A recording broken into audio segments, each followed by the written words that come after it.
Hello students, welcome to CPS online classes. सभी बच्चों का बहुत बहुत स्वागत है आज की क्लास में। बच्चे, ह्यूमन हेल्थ एंड डिजीज़ यानी एचएचडी चैप्टर नंबर 8 का ये दूसरा पार्ट है। इससे पहले हमने फर्स्ट पार्ट को पढ़ लिया है। इससे पहले हमने पार्ट 1 को कवर किया हुआ है, तो आप प्लेलिस्ट में देख सकते हैं पार्ट 1, ठीक है।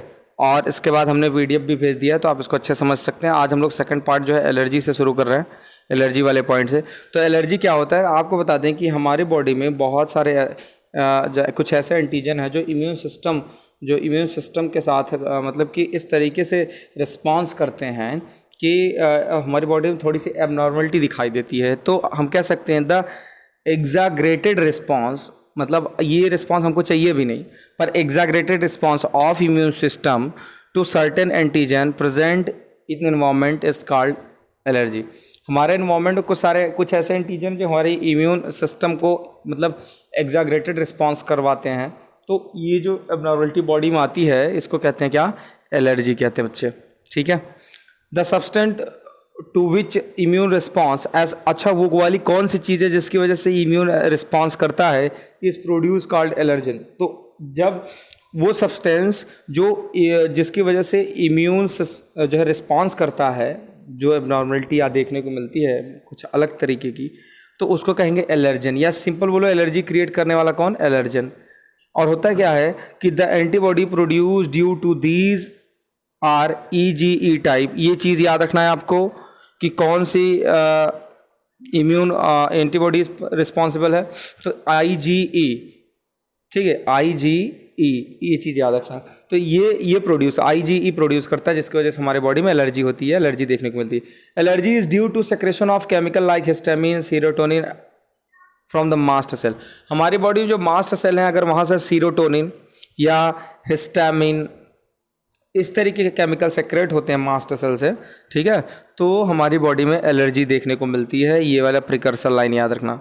अच्छा, एक बात और याद रखना इसमें कि अगर हम, ये तो एलर्जी की बातें हो गई, बॉडी में इम्यून सिस्टम की बात करें, थोड़ा सा यहाँ पे कहीं कहीं इम्यून सिस्टम को लेकर के बातें आई है, इम्यून रिस्पॉन्स की बातें। तो immune system in the body में इम्यून सिस्टम क्या होता है?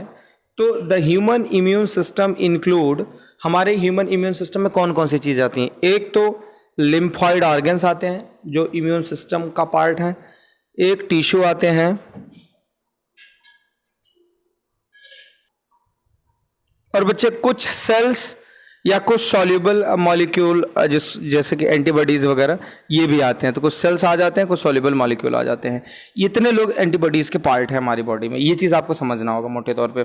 अब जनरली लिम्फॉइड ऑर्गन्स क्या होता है? अगर तो lymphoid organs the organs where origin and maturation of proliferation of lymphocytes, जहाँ पे लिम्फोसाइट सेल मेच्योर होता है, बनता है, डेवलप होता है, मेच्योर होता है, वो वाला जगह लिम्फॉइड ऑर्गन्स होता है। जो प्राइमरी लिम्फॉइड ऑर्गन्स है हमारी बॉडी में है वो है बोन मैरो और थाइमस। ये क्वेश्चन इंपॉर्टेंट है। प्राइमरी लिम्फॉइड ऑर्गन्स कौन है? बोन मैरो और थाइमस। वहीं पे इसका प्रोलिफरेशन होगा, मैच्योरेशन है, मतलब बनना और मेच्योर होना सब। लेकिन जैसे ही यहाँ पे ये मेच्योर हो जाते हैं, लिम्फोसाइट बन जाते हैं, आफ्टर मैच्योरेशन ऑफ लिम्फोसाइट ये माइग्रेट करते हैं सेकेंडरी लिम्फॉइड ऑर्गन्स, वहाँ से माइग्रेट कर जाते हैं और कहाँ चले आते हैं? स्प्लिन। ये पेनक्रियास के पास होती है स्प्लिन में चले आते हैं, ठीक है। ग्रेव यार्ड ऑफ RBC भी कहते हैं इसको। लिम्फ नोड में या फिर टॉन्सिल में, ठीक है। ये इसका prayer patches of the small intestine या फिर अपेंडिक्स में चले आते हैं। They provide the site of interaction, ये इंटरेक्शन का साइट प्रोवाइड करते हैं, ठीक है, लिम्फोसाइट विथ एंटीजन। तो ये क्या करते हैं कि they provide the sites for interaction. ये लिम्फोसाइट का एंटीजन के साथ इंटरेक्शन, उसके लिए एक अच्छा साइट प्रोवाइड करते हैं, ठीक है। Lymphoid organs, lymphocyte. There is a lymphoid tissue, body में कहीं कहीं पर आपको लिम्फॉइड टिश्यू देखने को मिलेगा। Also located with in the lining of respiratory, जो हमारी रेस्पिरेटरी लाइनिंग है, बॉडी की इनर लाइनिंग है, वहाँ पे भी आपको लिम्फॉइड टिश्यू देखने को मिलेंगे। डाइजेस्टिव में भी देखने को मिलेंगे और यूरिनरी ट्रैक जो है बच्चे उसमें भी देखने को मिलेंगे। तो यूरिनरी ट्रैक में भी देखने को मिलेंगे, ठीक है। Called mucosal associated lymphoid tissue यानी माल्ट। ये एक नंबर का क्वेश्चन रट लो आप। कि there is a lymphoid tissue, कहाँ inner lining of the respiratory tract, digestive tract, urinary tract, इनको एसोसिएट करके एक साथ क्या बोलेंगे, माल्ट यानी म्यूकोसल, क्योंकि इनर लाइनिंग म्यूकस की होती है तो mucosal associate lymphoid tissue malt बोलते हैं। It constitute 50% of the lymphoid tissue in human body. हमारी पूरी बॉडी में 50% जो लिम्फ टिश्यू है माल्ट के ही फॉर्म में है, मतलब इन्हीं 3 जगहों पर ही है। ठीक है बच्चे, तो इतनी जानकारी आपको एडिशनल रखनी थी। अब हम एक नए टॉपिक की शुरुआत करने वाले हैं एड्स की। इसका नाम है एक्वायर्ड इम्यूनोडेफिशिएंसी सिंड्रोम। इसको 1981 में सबसे पहले रिपोर्ट किया था। ये HIV यानी ह्यूमन इम्यूनोडेफिशिएंसी वायरस की वजह से होने वाली डिजीज़ है। ये एक रेट्रो वायरस है। अगर HIV वायरस की बात करें, एक रेट्रो वायरस बोले तो RNA वायरस है बच्चे। इतनी जनरल आइडिया आपके पास होनी चाहिए। अब हम थोड़ा सा आगे बढ़ते हैं कि HIV का जो ट्रांसमिशन है वो कैसे होता है, ये जानना हमारे लिए ज़रूरी है। तो ट्रांसमिशन ऑफ HIV वायरस फैलता कैसे? एक तो sexual contact with infected person, दूसरा कभी भी कंटामिनेटेड ब्लड हो, है ना, ट्रांसफ्यूजन ऑफ कंटामिनेटेड ब्लड या फिर ब्लड के product, sharing infected needle as in intravenous drugs abuser. ठीक है, अगर एक ही निडल शेयर कर लेते हैं तो भी दिक्कत है। Infected mother to the her child through placenta, ये भी याद रखना है कि प्लेसेंटा के जरिए मदर से उसके चाइल्ड में भी हो सकती है। अब ये जो हमारा वायरस है HIV वायरस, ये बनता कैसे, बॉडी के अंदर वर्क कैसे करता है? तो replication of retrovirus in macrophage, मतलब मैक्रोफेज का मतलब होता है किसी चीज़ को खा जाना, भक्षण कर जाना। तो हमारी बॉडी में जा करके ये कैसे काम करता है, ये चीज़ हमें थोड़ा समझना होगा। NCERT से अगर इस बात को और समझ सकते हैं, वरना भी मैं डायग्रामेटिक रिप्रेजेंटेशन आपको दिखा रहा हूँ, थोड़ा सा समझने की हम लोग कोशिश करते हैं इस चीज़ को। थोड़ी सी क्लैरिटी का इशू होगा, पर मैं पढ़ के बता रहा हूँ, आप इसको समझिएगा बच्चे। ठीक है, replication of retrovirus in macrophage, इसमें क्या रहा है कि वायरस इंटर द मैक्रोफेज। पहले तो वायरस क्या करता है, मैक्रोफेज में यानी उस सेल में इंटर करता है, फिर वहाँ का जो RNA है वहाँ का, ठीक है, उसको कंट्रोल करेगा, और इसके बाद फिर वहाँ उसका जो RNA है वो उसके सेल के DNA को कंट्रोल करेगा। ठीक है, वहाँ से कुछ एंजाइम रिलीज करवाएगा।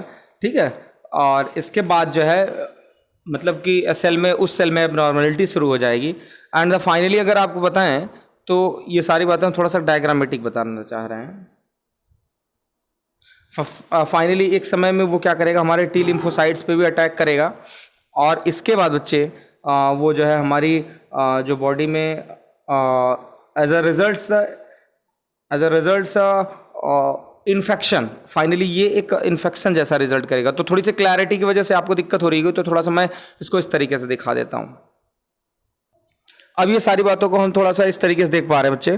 कैसे, देखो जरा, मैंने बताया कि एड्स जो है, जो HIV है या एड्स जो है, वो क्या कह रहा है कि एड्स और HIV does not spread by physical contact. पहले तो ये चीज़ जान लो, it spread only through body fluid, ये बॉडी फ्लूइड से ही फैलती है। There is no always time tag between the infection and appearance of the symptom, they may be vary from 5 to 10 years.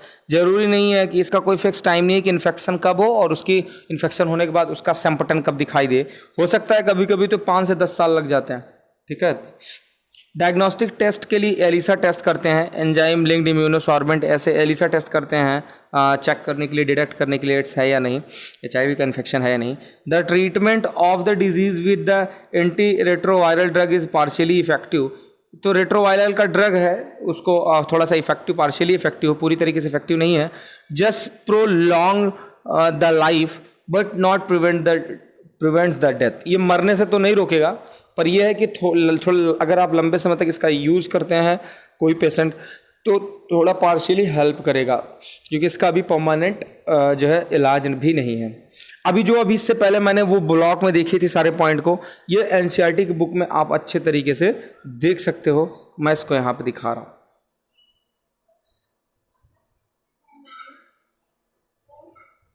बच्चे ध्यान से देखो, ये है रेट्रोवायरस, यानी ये है आपका HIV वायरस। और वायरस में एक चीज़ आपको ध्यान में रखना है कि इसके जो किनारे की जो स्ट्रक्चर होता है वो होती है प्रोटीन, और बीच में जो होता है वो होता है न्यूक्लिक एसिड। और रेट्रो है तो ये न्यूक्लिक एसिड डेफिनेटली क्या है, RNA है, ये वाला स्ट्रक्चर RNA है। चलिए, ये क्या करता है कि ये देखो, ये पूरा मान लो एक सेल है, ये सेल है, और इस सेल के अंदर आया, इंटर्ड किया, इन्फेक्टेड किया। तो जब सेल के पास आया तो सबसे पहले अपना आरएनए छोड़ा, इसने अपना आरएनए छोड़ा, ठीक है। जब इस आरएनए सेल से इंट्रोड्यूस हुआ, ये मान लो एनिमल सेल है, ये कोई एनिमल सेल है जो पूरा ड्रॉ कर रखा है हमने, ये वाली एनिमल सेल है। तो जैसे ही आया तो अपना ये डीएनए इसमें छोड़ दिया बच्चे। अब इसके बाद क्या होगा कि viral DNA is produce, viral DNA is produced by the reverse transcriptase. अब इसमें रिवर्स ट्रांसक्रिप्शन की प्रोसेस शुरू हो जाएगी। देखिए इसमें आरएनए है, वायरस में आरएनए है, तो इसका जब आरएनए इसके कांटेक्ट में आएगा तो क्या करेगा कि जो डीएनए है वो भी वायरल हो जाएगा और इसके बाद ये रिवर्स ट्रांसक्रिप्शन प्रोसेस शुरू करेगा। और रिवर्स ट्रांसक्रिप्शन का मतलब ऐसे समझा करो कि प्रोटीन का बनना। रिवर्स ट्रांसक्रिप्शन मतलब प्रोटीन का ब्रेक होना, ठीक है। मतलब कि ऐसे समझ लो कि आरएनए से प्रोटीन बनता है तो ट्रांसक्रिप्शन है, पर प्रोटीन से आरएनए बने तो रिवर्स ट्रांसक्रिप्शन, सॉरी आरएनए से डीएनए से आरएनए का बनना जो होता है ये होता है जो है ट्रांसक्रिप्शन प्रोसेस, और डीएनए से डीएनए का बनना ये होता है रेप्लिकेशन प्रोसेस, और आरएनए से प्रोटीन का बनना होता है क्या बच्चे, ट्रांसलेशन प्रोसेस, ठीक है। तो रेप्लिकेशन, ट्रांसक्रिप्शन, ट्रांसलेशन ये सारी बातें हैं। तो अभी आपको समझना है कि रिवर्स ट्रांसक्रिप्शन का मतलब होता है कि आरएनए से क्या बन जाना, वापस आरएनए डीएनए, यहाँ पे आरएनए में लिख रहा हूँ, और आरएनए से वापस क्या बन जाना, डीएनए बन जाना, ठीक है। जबकि डीएनए से आरएनए बनता हो तो ट्रांसक्रिप्शन कंसिडर होता है। फिलहाल यहाँ पर आरएनए से डीएनए बन रहा है, तो यही चीज़ हुई कि इसका आरएनए कि इसमें वायरल डीएनए में इंट्रोड्यूस हो गया। अब यही डीएनए क्या किया कि उस सेल के अंदर कहीं ना कहीं आप वो न्यूक्लियस होगा, यही सारी चीज़ें वहाँ ब्लॉक में दी गई थी, अगर आप इसको समझ पा रहे हो तो अब ये क्या हुआ कि इसका जो ये तो वायरस का आरएनए था, अब ये क्या बन गया, डीएनए बन गया। और वायरल डीएनए क्या करेगा, होस्ट जीनोम में जो हमारे सेल के अंदर कहीं ना कहीं न्यूक्लियस होता है, न्यूक्लियस के अंदर क्रोमोसोम होती है, उसके अंदर एंट्री मारा। जब उसके अंदर एंट्री मारा तो उसके अंदर जो डीएनए है उससे इंट्रोड्यूस हुआ, तो new viral RNA is produce by the infected cell. अब इसके अंदर से नया आरएनए प्रोड्यूस होने लगेगा, तो आप देख रहे हैं कि नया आरएनए प्रोड्यूस हुआ। ये वही आरएनए है जो वायरस में था, और इसकी वजह से इसी होस्ट सेल के अंदर कई पाउच, कई पैकेट, छोटे छोटे उस HIV वायरस के या रेट्रो वायरस के जो है पाउच इस सेल में बनने लगेंगे, ठीक है। मानी इस सेल का ही फ्यूल, इस सेल की ही चीज़ों को यूज़ करना शुरू कर दिया, और फाइनली क्या हो जाएगा बच्चे कि ये चीज़ें, ये वायरस बाहर निकल के आएगा तो बाकी के दूसरे सेल को भी क्या करेगा, अफेक्ट करेगा। मतलब वो गया था अपना मल्टीप्लिकेशन करने के लिए, तो रेट्रो वायरस सेल के अंदर गया था किस लिए, अपना मल्टीप्लिकेशन करने के लिए। बात आपको ध्यान में रखना होगा, ठीक है बच्चे। तो चलते हैं, ये सारी बातें हम समझ चुके हैं, अब थोड़ा सा और भी आगे बढ़ते हैं। आज के लिए इतना ही रखते हैं, और हम लोग नेक्स्ट क्लास में हम लोग बात करने वाले हैं कुछ specific point just like cancer. तो नेक्स्ट क्लास में हम लोग कैंसर पे बात करेंगे, और ये थर्ड पार्ट में, यानी अभी तक ये दूसरा पार्ट है, तो अब से यहाँ से जो शुरू होगा बच्चे, ये यहाँ से जो शुरू होगा वो थर्ड पार्ट होगा, और वहाँ पे हम लोग इस टॉपिक को पूरी तरीके से बाइंड करेंगे, ये चैप्टर बाइंड कर देंगे, ठीक है। तो अच्छे से नोट्स बनाइए, रिवीजन करिए, नेक्स्ट क्लास में मिलते हैं, तब तक के लिए धन्यवाद बच्चे।